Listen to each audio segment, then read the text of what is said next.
এই বিড়ালকে কখনো আপনারা কষ্ট দিবেন না, বিড়ালকে আদর করবেন, বিড়ালকে ভালো মতো পুষবেন।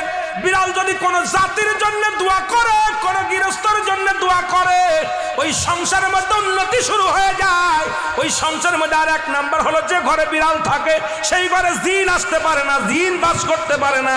আর একটা ঘোষণা শুনে নেন, নবীজি বলে গেছেন, যে ঘরের মধ্যে বিড়াল ছানা বাস করে ওই ঘরের মধ্যে জিন জাতি প্রবেশ করতে পারে না। তাহলে ছোট ছোট মাসুম বাচ্চাগুলো যে ঘরের মধ্যে থাকে, মুসলমান অনেক সময় জিনের আশ্রয় পড়ে যায়, অনেক সময় জিনে আসর করে, ওই ঘরের মধ্যে জিনে আসর করে।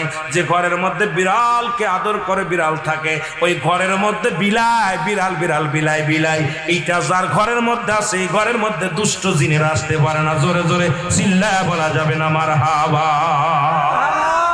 একবার নবী সুলাইমান আলাইহিস সালাম শুনতে পাইলেন পাশের বাড়িতে একটা কুকুরকে কষ্ট দিয়ে বিষ